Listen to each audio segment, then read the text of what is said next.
Coucou les gars, salut, j'espère que vous allez bien. Bienvenue sur notre chaîne préférée Enoni. Aujourd'hui, nous allons introduire un peu Python. Ce que nous allons faire, nous allons aller installer Anaconda. Anaconda, c'est pour pouvoir utiliser Python, c'est ou Python. Donc ici, ce logo là du serpent. C'est un langage qui sert beaucoup dans le monde du data science, des scientifiques de données, pour pouvoir faire coder. Au fait, Anaconda, en fait, c'est comme une distribution libre et open source, des langages Python et R. Donc, on peut utiliser beaucoup aussi dans tout ce qui est machine learning parce qu'il y a pas mal de bibliothèques qui sont super intéressantes sur Anaconda. Et puis, dans Anaconda, pour Python, moi, j'utilise beaucoup l'IDE, Jupyter Notebook.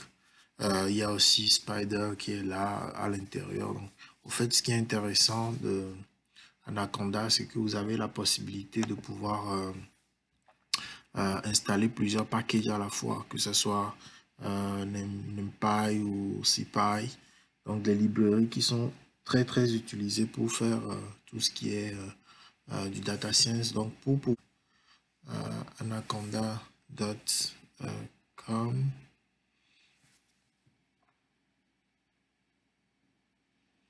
donc on va se retrouver dans Google, vous allez cliquer sur anaconda.com.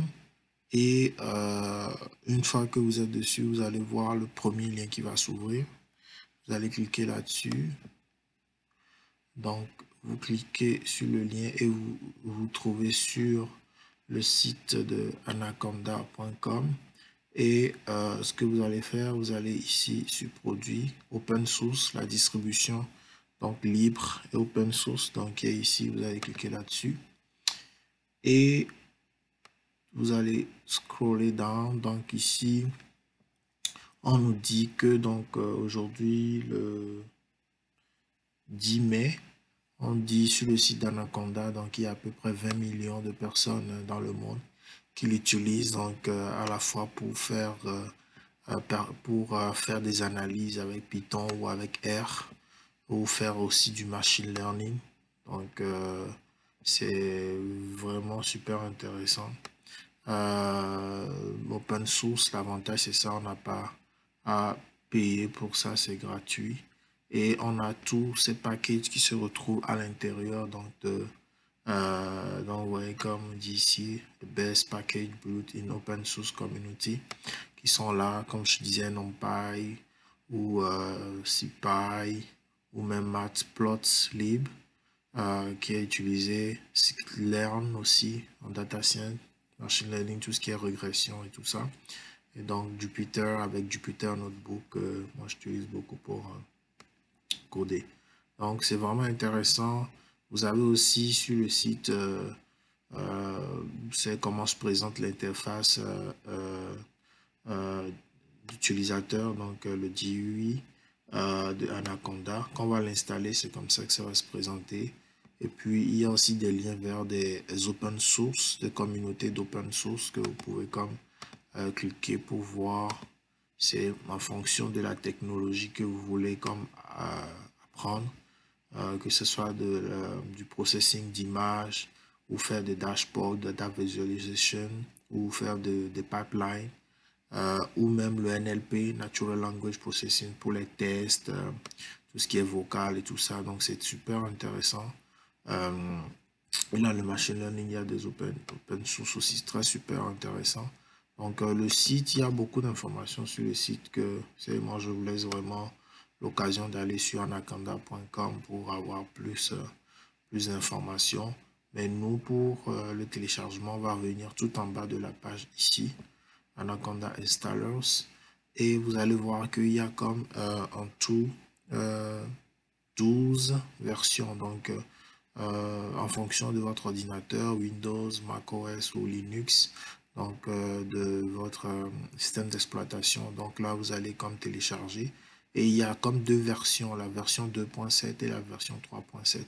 faut dire que la version 2.7 n'est plus tellement supportée par Anaconda. Donc, moi, je vous recommande vraiment d'aller avec la version 3.7. Et en fonction du type d'ordinateur que vous avez, que c'est un 32 bits ou si c'est un 64 bits de graphique, donc vous allez comme télécharger. Donc, on va partir là, vous allez cliquer là.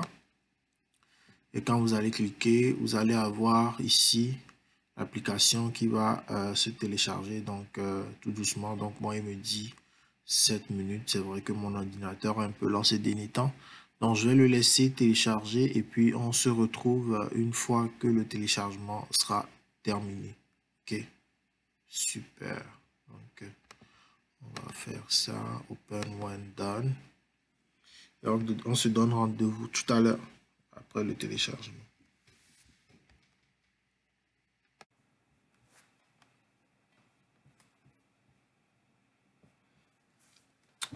Donc, l'installation, le fichier d'exécution de finir le téléchargement Anaconda 3, février 2020, la version.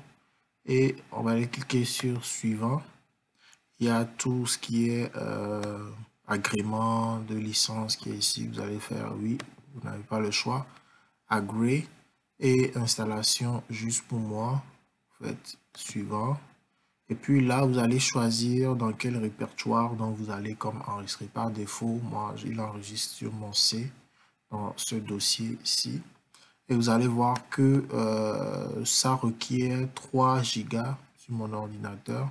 Donc, juste vous assurer d'avoir suffisamment d'espace. Donc, moi, j'ai 819 gigas de disponible. Donc, c'est correct. Donc, c'est juste vous assurer parce que des fois, quand on n'avez pas suffisamment d'espace, il se peut que ça bug en cours d'installation.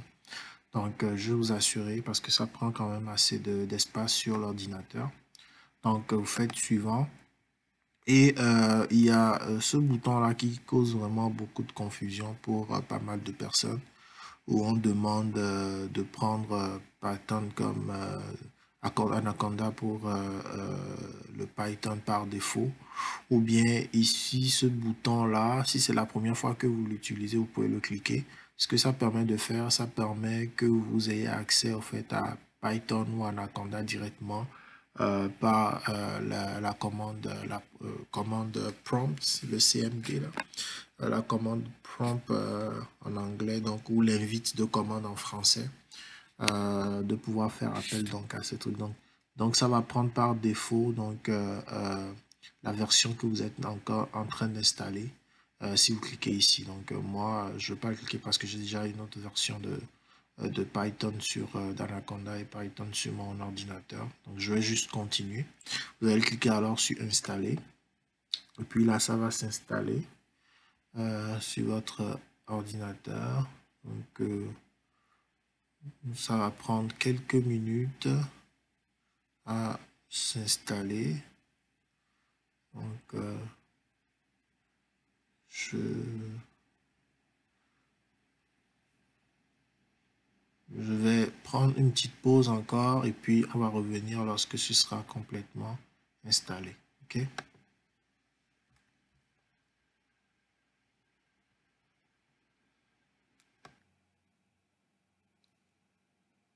Alors là, comme vous pouvez le voir, donc le téléchargement a bien terminé. Donc je vais faire Next.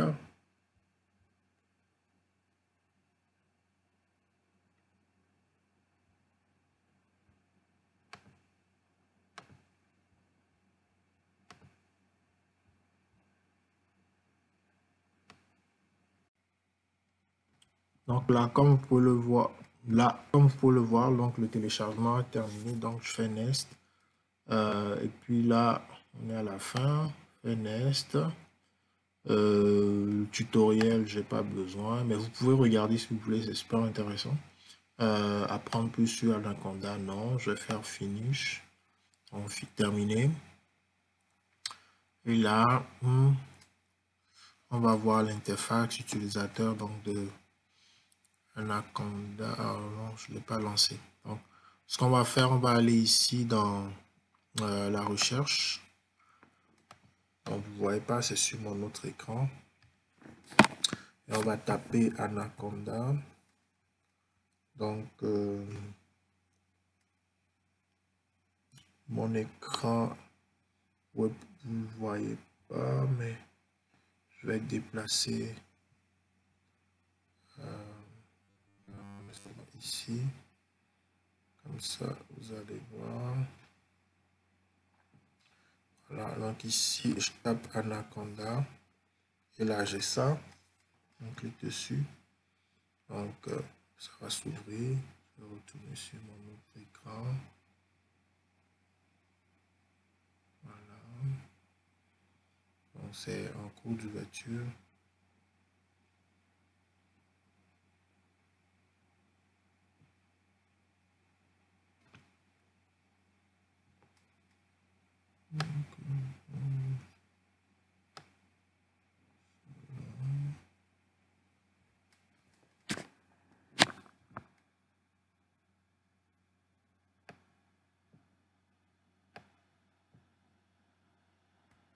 Donc, en train de s'ouvrir.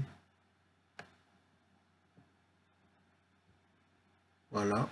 Donc, là, on a Anaconda qui est ouvert ici, sur cet écran. Donc, fait OK. Donc, vous allez voir, donc, ici, on a Jupyter Notebook dont je vous parlais. Qui va s'ouvrir au fait qui va créer un genre de répertoire local sur votre navigateur.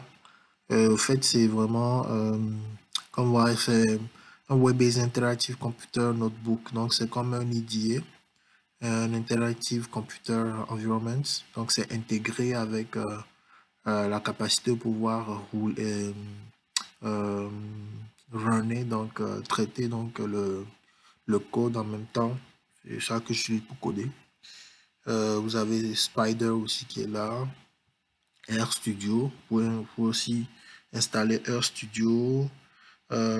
Pour installer Glowix et Orange Tree aussi que vous pouvez installer. Donc, vous pouvez regarder ici les différents environnements donc qui existent au niveau de Anaconda. Vraiment très vaste comme environnement qui est ici. Si vous voulez apprendre, donc on a le tutoriel qui est là que vous pouvez regarder. Comment les références. Il y a aussi du tutoriel sur NumPy, la documentation sur SciPy aussi. Pour vous rappeler un peu de R, vous avez aussi de l'information pour R. Et donc, voilà, vous avez assez de documentation. Pour ainsi dire, vous avez beaucoup d'infos aussi sur, comment appelle-t-on, sur YouTube ou bien sur Internet. Et puis, vous avez, au cas où vous avez peut-être des enjeux avec la programmation, il y a des forums ici que vous pouvez comme cliquer et puis aller sur les forums pour pouvoir discuter ou poser des questions, etc. Donc, c'est là, par exemple, c'est les events. Là, c'est les forums. Ça doit être les groupes ici. Donc, si on revient donc à l'interface principale d'accueil, donc nous, pour Python, on va aller sur Jupyter Notebook. Donc, on va cliquer sur, on va le lancer, Jupyter Notebook. Donc là, il est en train de s'ouvrir. Donc, vous constatez que je n'ai pas fait d'inscription, je n'ai rien fait, je n'ai rien enregistré. Donc voilà, Jupyter Notebook qui est ici. Donc c'est comme ça que se présente donc l'interface de Jupyter donc Notebook. Donc vous voyez, c'est comme un répertoire où ça clone un peu un répertoire. Vous voyez, c'est comme un disque local qui est sauvegarder sur votre machine. Donc, si vous voulez comme créer une nouvelle book ou feuille de notes de Python, vous allez cliquer ici, New ou Nouveau, et puis vous allez cliquer sur Python 3. Ça va vous ouvrir donc une nouvelle feuille pour pouvoir comme runner donc ou traiter donc les codes. Excusez-moi si je parle des fois anglais, français, parce que en programmation, il y a beaucoup de choses en anglais, mais j'espère que ça vous confond pas beaucoup. Mais c'est intéressant de s'habituer à ces termes-là parce que généralement, et la plupart des choses en programmation sont en anglais. Donc voilà, donc ici par exemple, vous voyez notre feuille n'a pas de nom, donc on va faire, on va le mettre un nom, install, ouais, on va mettre ça comme ça. Donc voilà, pour pouvoir runner un code par exemple, c'est on fait 5 plus 5 par exemple, vous allez faire Shift Entrée. Vous allez Shift Entrée ou bien vous allez cliquer ici sur Run. Donc si on fait A divisé par 2, vous allez faire Run, ça donne 2. Ouais. Donc voilà, brièvement, ben, on va rentrer plus dans le détail de comment se présente une feuille Jupyter Notebook, c'est quoi les différents éléments pour débugger les tunnels et tout ça. Mais je voulais quand même vous montrer l'installation donc de Anaconda et puis les packages ou les librairies ou les bibliothèques qu'on a de disponibles et puis tout ce qu'on peut faire par défaut dans Anaconda. Et puis moi, pour apprendre Python, j'ai vraiment commencé par Anaconda avant d'aller vers Spider. Anaconda, c'est vraiment très intuitif. Et puis, ce qui est intéressant, c'est que pour le débugage, pour les bugs, au fait, ça te donne des messages d'erreur et tout. Donc, c'est vraiment super intéressant. Donc, sur ce, je vous remercie. Si vous avez des questions, des commentaires ou vous avez eu des problèmes lors de l'installation, n'hésitez pas à mettre en commentaire si vous avez des questions. Et puis, je vais prendre le temps de vous répondre à tout un chacun comme je le fais. Et puis, on va commencer tout doucement par introduire comment coder dans Python, définition de variables, etc. Et puis, vous allez voir, c'est pas très compliqué, c'est vraiment assez simple à utiliser.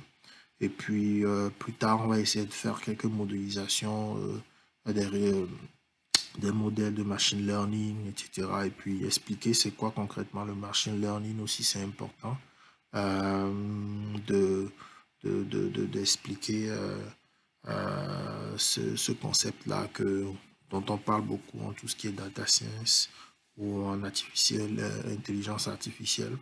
Donc, voilà, pour Python ou Anaconda, vous pouvez déjà commencer par regarder comment l'installer chez vous et puis on aura d'autres vidéos pour pouvoir coder. Merci beaucoup. Ça me fait toujours plaisir de partager mes connaissances avec vous. Et puis, si vous remarquez que peut-être il y a des choses que j'ai oubliées ou peut-être des choses qui sont pas claires, n'hésitez pas à me poser des questions ou bien à me corriger si j'ai fait des erreurs. Mais je pense que l'information que je voulais passer, c'est vraiment que c'est très simple de pouvoir télécharger Anaconda. Donc, sur ce, je vous remercie d'être sur ma page YouTube et puis je vous souhaite de belles bonnes choses avec Jupyter et Anaconda pour les prochaines vidéos. Ciao, ciao, bye, prenez soin de vous.